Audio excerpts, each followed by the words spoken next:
The Tigers are headed back to the beach, but I don't think there'll be any suntan lotion in their bags. The Tiger Basketball Report, presented by the Green Turtle, starts now.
For an athlete, there's nothing scarier than a torn ACL.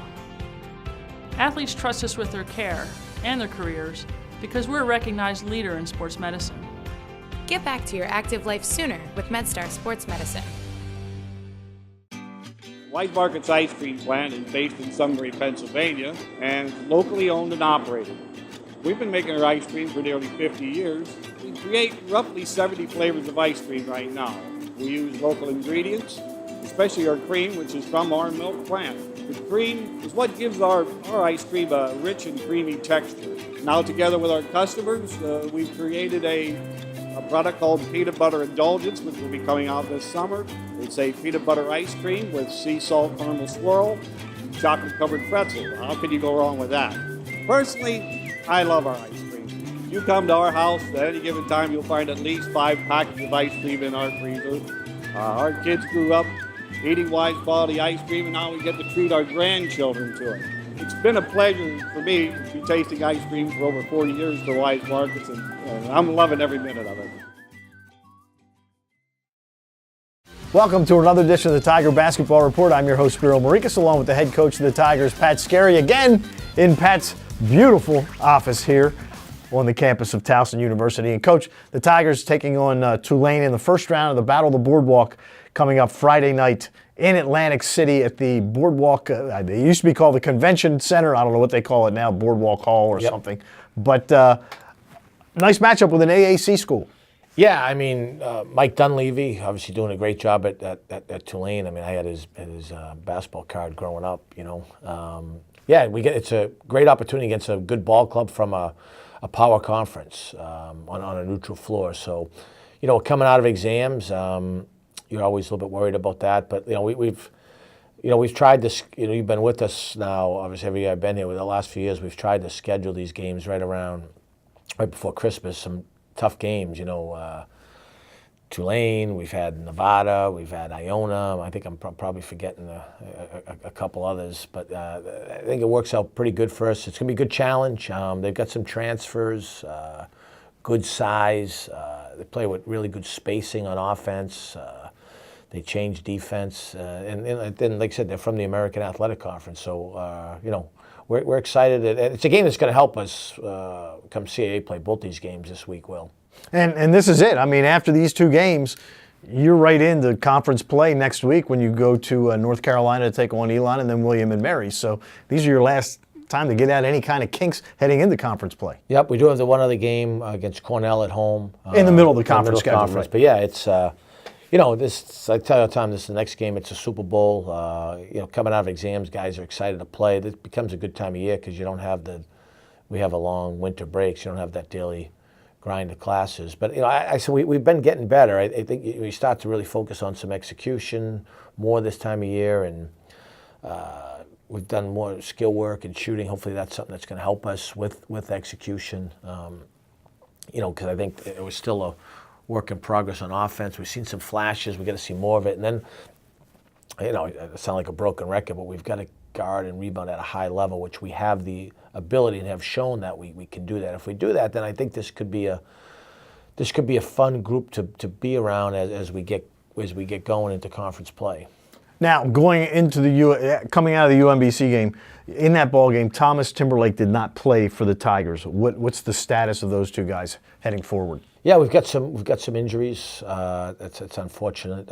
Alex will be back, ready to play. Just started practicing. He had a concussion, and there's a protocol with that. And then Nicholas has a foot injury that we're going to have him out for the foreseeable future right now. Obviously, he was playing at a pretty high level. A couple games in double figures, and a guy we think that's obviously a big piece of what we're trying to do. So, but we got to get him healthy because you need your feet in basketball, especially a guy that's an explosive athlete like him. So we'll try to get him healthy, and then it's going to be an opportunity for a couple other guys to step up and have to play some more minutes. I would certainly think Alan Bertrand's ready to play a lot more for us. He's a guy we've been excited about as we were with Nicholas, and we like our freshman class. So, but yeah, it's an injury that unfortunately they're part of the game. But when that happens, especially with a young guy, you got to try to get him healthy. Now, this tournament has a really quick turnaround because you play 5 o'clock on Friday, and you're either going to play at noon or 2:30 on Saturday. So almost exactly like a CAA tournament where there is a really quick turnaround. Yeah, and whether we liked it or not, it didn't work out in our favor. We played, I told the staff the other day, we played 3 games in 40 hours in the Bahamas, which is not ideal. But we did, so we should have a little bit of experience with that. Obviously, hopefully we're playing at 2:30 the next day. But guys want to play games. We're going up there with the hopes of playing our best basketball of the season to date and seeing if we can win a tournament. And it'll be a challenge, but it's something we'll certainly be revved up for. And then after Tulane on Saturday, you will play either Alabama A&M or LaSalle. LaSalle team you're familiar with, played them last year, but they're under a new head coach, so new system. And Alabama A&M, do you know much about them? I'm one of those guys who worry about the next game, and then once that's over, then we'll spend quite a bit of time. But both our assistants on staff, Coach McDonald and Coach Clark have each of those next 2 opponents, and it's a quick turn, so you don't have as much preparation as you'd like. But that's part of the deal in tournament play. And guys like playing in tournaments. We like playing neutral site games. Like taking the guys' places, and this is another opportunity for us. And another chance to put another trophy in the office here. That would be nice. It would be. We won the first 2 that we've ever in the history of the program and won, and just dope. We never look down upon those things. Now the question I have is, we're headed to the beach. I couldn't be with you in the Bahamas. Do you think we can find a water slide to maybe? It better be indoors, brother. Not much time either. All right, last question for you. Can you name a famous alum from Tulane? Tulane. I'm sure it's such a great academic institution that there are a lot of them, but I don't have one off the top of my head. How about Jerry Springer? Wow. Is that one of your favorite shows? He was the mayor of Cincinnati. He was big time at one point. Interesting place we live in. Anyway, so the Tigers will take on the Green Wave on Friday at 5 o'clock. I'll have a call for you on CBS Sports Radio 1300 and TowsonTigers.com starting at 4:45 with the pregame show. So for the head coach of the Tigers, Pat Skerry, I'm Spiro Morekas. Thanks for tuning in to another edition of the Tiger Basketball Report presented by the Green Turtle. And as always, go Tigers.